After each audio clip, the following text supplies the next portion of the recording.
What is up, guys? James Carter TV here to recap the Tennessee Titans' loss to the Carolina Panthers here this Sunday afternoon. Now, I am a Tennessee Titans fan, so this will be a biased review. If you haven't been following this channel throughout the season, this is what I do. And then later on in the video, I will give you my takeaways from the early games. Now, Tennessee Titans fans, for me, this was a loss coming into this game. I mean, I thought we were going to lose this game. I knew we were going to lose this game. I thought it'd be closer than it was, but ultimately the Carolina Panthers are just a better team. They're undefeated for a reason. This is a team that went to Seattle and beat Seattle. This is a team that beat Green Bay. They're just a better football team. They're a really good football team. But with that said, I am slightly concerned with some of the things I saw today in terms of there's still a chance to win this division, but I'm not so sure we can do it. Now, they can still prove me wrong. If they can go out this Thursday in Jacksonville and beat Jacksonville, then I'll have a renewed sense of optimism, but man, there are some things that are still just wrong with this football team. They can't run the ball. Antonio Andrews today, 11 carries, 8 yards. That's absolutely horrible. And because Mike Mularkey insists on running the ball, you're just going to waste your time. Honestly, I thought they should have abandoned the run going to the fourth quarter. I thought they should have gone for some screen passes, for some slant routes, for some short passes instead of the run game, because the run game had been non-existent outside of the 25-yard touchdown run by Dexter McCluster, who continues to be the most bipolar player on this Tennessee Titans roster. I mean, this guy can have a really good play, and then he'll fumble the football. That's his move. That's his deal. And I don't understand why. And he's been picked to be captain of this football team, and I don't understand why. Ultimately, this is my big takeaway from this game. You know, they are who I thought they were. They're going to win 5 games. You know, they're going to beat the Jags once, the Texans once, and another game. I don't know which one, but another game. They'll win 5 games. They'll have a top 7 pick, and then we'll see who they take. But ultimately, the search for a head coach needs to begin now. The search for a GM needs to begin now. They're not fixed yet, okay? And then fixing is going to have to take place in the offseason. Any optimism? I mean, they can still win the division. The division's so awful with Andrew Luck injured. The division is bad. I think in order for them to win it, they need to sweep Jacksonville. So they need to go to Jacksonville this week. They need to beat Jacksonville. They need to come back after a 10-day break. They need to beat Oakland. Then they need to face Jacksonville and beat Jacksonville. If they can win the next 3 games, then okay, let's have a conversation. But until then, I'm not going to go out on the limb and saying this team is winning the division quite yet. Now, as for the Carolina Panthers, all right, congratulations. You guys won the football game. Again, this is a 2-7 team now. Don't be too happy with yourselves. You have bigger issues ahead of you, I can guarantee you of that. I'm still not buying that this team is going undefeated. I don't think any team is going undefeated. I think any talk of any of these teams going undefeated is a waste of your breath. It's not going to happen. I'm sorry. I don't care if it's the Patriots, the Panthers, or the Bengals. None of these teams are going undefeated, and you're wasting your breath, you're wasting your oxygen if you even partake in such a discussion. It's not going to happen. So with that said, let me give you my takeaways from the early games. All right, so we had the Redskins absolutely trounced the New Orleans Saints. I think this game did 2 things. It saved Jay Gruden's job. I don't see any way he gets fired unless if they lose every game for the rest of the season. This is the type of game that shows considerable improvement from the Redskins from last year to this year. Secondly, I think Kirk Cousins will be the starter for the Redskins heading into 2016. Some of you Redskins fans may not like that. They may draft a kid in the mid rounds, but I think this is enough, and he's shown enough this season for them to go into 2016 with him being the starter. Now, how far will that get them? I don't know. I mean, I can imagine a scenario where the Redskins, draft a lot of defense and can pick up their run game, and maybe they're a playoff contender, but will they ever win a Super Bowl with this guy? Because ultimately, shouldn't that be your goal? I'm not sure he's that type of caliber quarterback, but, you can get to the playoffs. You have to have good defense. So if they can go out in the offseason and get some good defensive players, we can have a conversation. But until then, for right now, Kirk Cousins is the starter in Washington. All right, Tampa Bay beat Dallas 10-6. Dallas now 0-7 without Tony Romo, and I said they needed to win this game or they're done. They didn't win this game. They're done. I know Cowboy fans would like to believe that they're going to win the next 7 games. Good luck with that philosophy. I don't see it happening. You have too many difficult games, too many toss-up games. You face the Bills, the Jets, the Packers, the Panthers. These are not easy games. And you're going to lose at least one of them, probably 2. And that's going to be the end of your season. Sorry. And as for Tampa Bay, hey, they're 4-5. Maybe they can get to 8-8. All right, so we have the Pittsburgh Steelers. They beat the Cleveland Browns.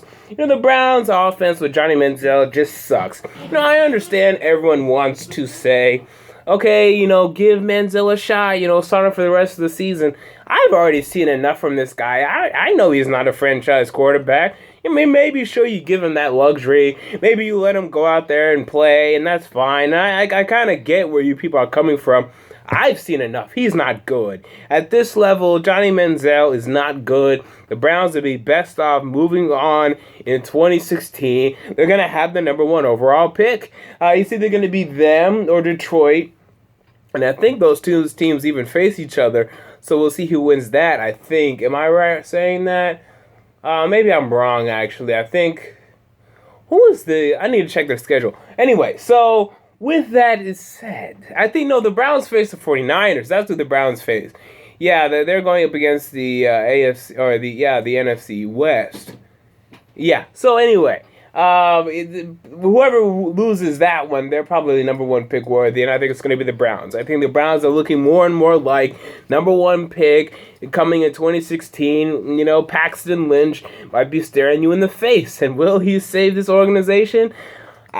Honestly, I hate to say this because I hate when people say this, but can it be fixed, man? I mean, they did it again. Yet another era has ended in failure. This Mike Pettin, Ray Farmer era is now a complete failure. They have not drafted a quarterback. They've gone from whatever they were 2 years ago. I think they were 5-11, and then last year they were 7-9. To now another 2-14, 3-13 campaign. It's gonna be. Yet another. Who is gonna save this team? There's no. Whatever. All right, so we have the Jaguars. They went to Baltimore. They won because Baltimore lost the game, and I can't believe this because John Harbaugh usually teaches his team to be smart at the end of games, especially a veteran like Elvis Dumerville. But he had a face mask to end the game, gave the Jacksonville Jaguars one more play. They got a 53-yard field goal with that play, and that was all she wrote. And now the Jaguars are looking like the team that's primed to win the AFC South. If they win this week, they're winning the AFC South. I'm already ready to go ahead and say that. So we'll see what happens when they face the Titans on Thursday Night Football. All right, we have the Chicago Bears at the St. Louis Rams. The Rams suck. Yeah, I tried to tell you guys. Now, they're not as bad as I thought they were going to be. I thought they would win 4 games the whole season. They're not that bad, but they're not good. They're certainly not good, and they're never going to be good as long as Jeff Fisher's the head coach. You can't win with Fisher ball. This guy, so in his first year, there were 7-8-1. Then there was 7-9. Then there was 6-10. Is there any evidence to suggest that they're going to be better than those records? This to me was a playoff or bust year for Jeff Fisher. It's obviously a bust. You got to get rid of him. This is the Chicago Bears. So you just got trounced by or two in St. Louis. This is absolutely absurd. It's so ridiculous. It's so blasphemous. You have to get rid of him. You have to get rid of Jeff Fisher. 4 years is enough. You can't keep staying in this range with no hope in the future because you still don't have your franchise quarterback. So what evidence is there to suggest that the Rams are going to make the playoffs next year? They got to get rid of Jeff Fisher. All right, and then we had the Dolphins going to the Philadelphia and winning. Good. I had this as a prediction that I had correct, an upset that I had correct. Good. And, the Eagles, they're just going to keep getting in their own way. I know right now the Giants are leading the Patriots right now, but I think this NFC East, is just destined to be up for grabs until Week 17. I think that's the way the football gods have it intended. I think that's the way the script goes. I can't see a team running away with this division, so I just see them keep middling around this 500, and then week 17 someone wins it. I mean, I think that's the story here. So with that in mind, I expect the Eagles to come out and win next week. Although I don't know who they're facing, so I have to check that. But anyway, next game. We have the Green Bay Packers. They lost to the Detroit Lions, and I can't believe this. I mean, Aaron Rodgers, I didn't watch this game. I watched the end of this game when the Packers looked like they were going to come back and win.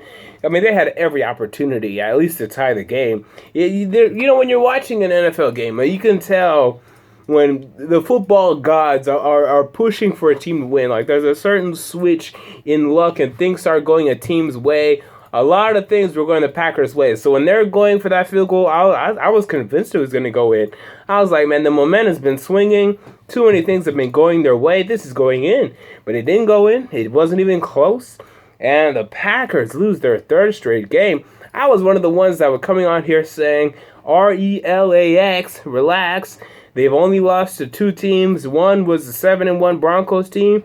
The other was a 9-0 Panthers team. Now, I can't defend you because this is a bad loss. This is the first time in 24 years the Packers have lost to the Lions in Lambeau. I mean, this is bad. I mean, this is ridiculous here. Can't allow this, and yet they allowed this. I don't know how they're going to come back from this, but they need to do it now because this is my Super Bowl pick, and it is in trouble. So with that said, those are my Week 1 early game takeaways. What are yours? Comment yours down below. And until next time, James Carter TV, I'm out. Peace.